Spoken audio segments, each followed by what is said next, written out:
This is the Tech Phantom, and today I'm going to do something that I normally don't do in this channel. It's going to be a little bit sort of like an unboxing video. It's not truly an unboxing video. I've already removed the item from the packaging, and the reason I did that is because I didn't want to struggle while I was recording and potentially drop the unit. And obviously by what you see on screen, you guys know that I'm talking about the PlayStation 4. So what I'd like to do in this video is show you guys what comes in the box and also do a side-by-side comparison of the PS4 and the PS4 controller with the PS3 and its controller. So let's start with what comes in the box. So like I said earlier, guys, I've already removed the PS4. It's a lot easier to do that before the video without trying to trip over the tripod. So obviously the unit is in here, and I have removed it. But let's see the accessories that it comes with. It comes with, looks like a booklet here. And this booklet is going to advertise some of Sony's services: PlayStation Plus, PlayStation Store, and Music Unlimited. You do need a PlayStation Plus membership to play online. So it looks like I'll be breaking down and finally getting my PlayStation Plus membership because I do want to play online. And it looks like you are going to get a 14-day trial of PlayStation Plus with every PS4. Next is a little booklet with the quick start guide. It's sealed in a heat sealed bag, so I imagine this has some warranty information. It has guides for how to hook it up to your TV or receiver. And we'll put this aside as well. Next is the controller.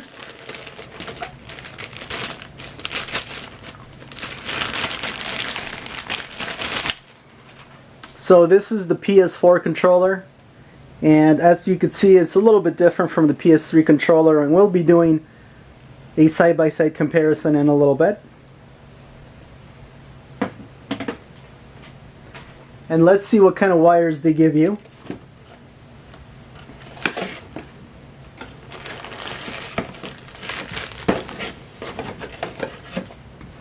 Okay, so this is a power cord.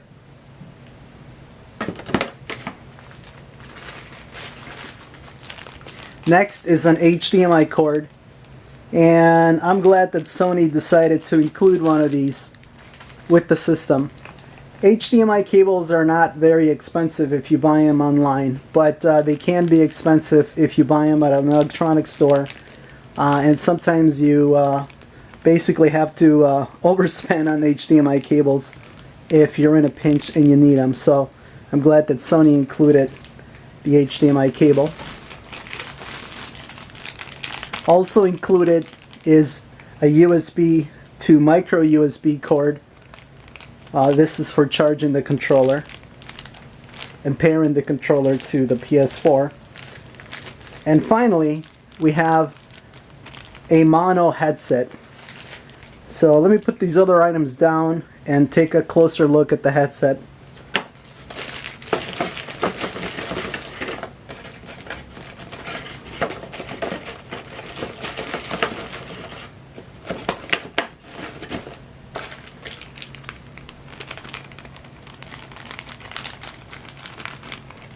Alright, so this is something that is not, it's kind of flimsy. It almost reminds me of one of those headsets that you would get at an airline. This is a mono headset. It's a headset because it does include a microphone, and it looks like there is a slider here, or maybe a volume controller of some kind.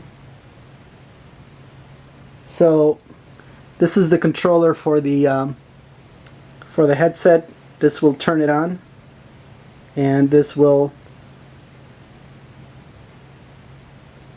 I believe that's the volume control. Nope, I was able to read it. So this button will turn it off, and this button will turn the mic on. This looks like a very large earpiece. It's hard. I wish Sony would have included sub-sided ear tips of different sizes, but it looks like they didn't do that. Alright, so let's move on to the unit itself. So let me remove the box here. So not really a lot of accessories with the with this specific PS4 bundle. Alright, so let's do a little bit of a reveal of the PS4. Ta-da, guys, here is the PS4 in all of its glory. I'm using this cloth because I don't want to get a lot of fingerprints on the unit. It's an angular looking console. The left side has a nice, very shiny finish, and the right side has more of a matte, rough finish on it. Let's see if we can take a look at the ports themselves. So let me grab this thing. This cloth is also going to help me make sure that I don't drop the unit. Okay, so here's the front of the unit. There's a couple of USB ports. And over here, in that groove, you could see the, I don't know how well you could see it, but that's where you would feed the Blu-rays or video games. And then there's a couple of buttons here. One is for ejecting the Blu-ray, that's this one, and the other one is for turning the unit on. And they're capacitive buttons, they're not physical buttons. Alright. On the right side of the PlayStation, we have a channel with some cooling slots along the bottom. On the back of the unit, we have all the inputs. Here's where you plug in your power cord. This is your optical out for optical sound. This is your HDMI out for audio and video. This is your LAN port for internet connection. And this is PlayStation's proprietary controller.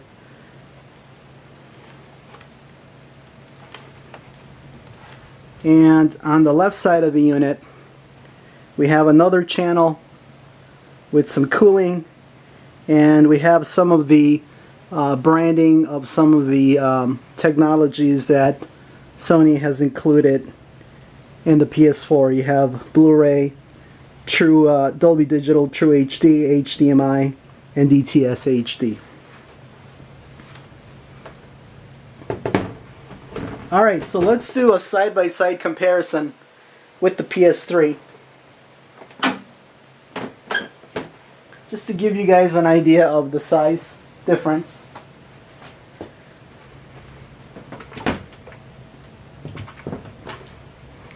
So there are both consoles side by side.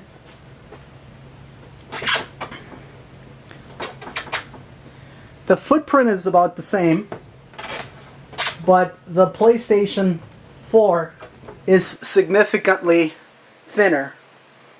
Now, I have one of the original PlayStation 3, so I think the PlayStation 4 is more in line with the PlayStation Slim, PlayStation 3 Slim, as far as its size and its weight. But relative to my good old original PlayStation 3, it's significantly smaller, lighter. It's quite a bit thinner, and actually it looks quite a bit better as well. I like the newer design. Alright, let's take a look at the controller now.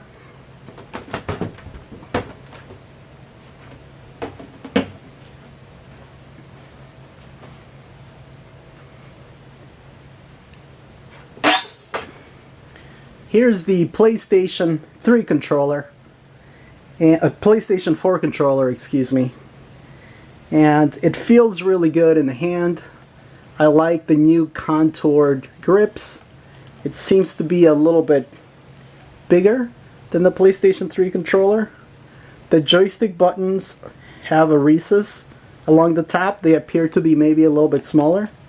I think the recess is so that your thumbs won't slide while you're moving them. They have the same feeling as the old PlayStation 3 joysticks. The D-pad looks quite a bit different. It looks like it's a little bit bigger, and it's angled down a little bit, and it might be a little bit easier to do diagonal shots with the slightly larger D-pad. We have the center button, the new button in here, and the PlayStation control buttons here. There's also a PlayStation button, and there is a share button and an options button. And on the back of the unit, we have the left and the right R1s, and we also have the R1 and the L1, and then we have the triggers, the bottom R2 and left 2. Let's see how those feel. So the R1 and the L1 feel pretty good. The triggers feel really, really good. As you could see from the new design, guys, they've extended and they've contoured the triggers, so they feel a little bit more like a trigger. Feels like your fingers are not going to slip off, which is something that could happen with the PS3 controller. So overall, I do like the new design. The R1 and the left one feel a little bit different. They almost feel like they're a little bit smaller and have less travel than the PlayStation 3. So let's do a side-by-side comparison with the PlayStation 3 controller.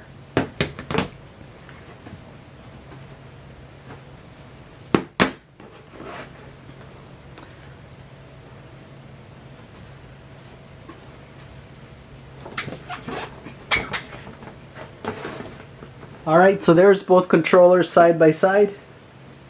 And you can see that the PlayStation 4 controller is a little bit bigger than the PlayStation 3 controller. And if you look at the back buttons, you can see a little bit of the difference in design. Let me try the PS3 controllers. Yeah, the left one and the right one and this one appear to have a little bit more travel, appear to be a little bit bigger. So my only the only thing that I guess I need to look out for is the R1 and the left one feeling a little bit different. But other than that, I do like the triggers, I do like the buttons, I really like the larger D-pad, and I like the contouring, and there's a little bit of a rubber texture on the bottom of the unit.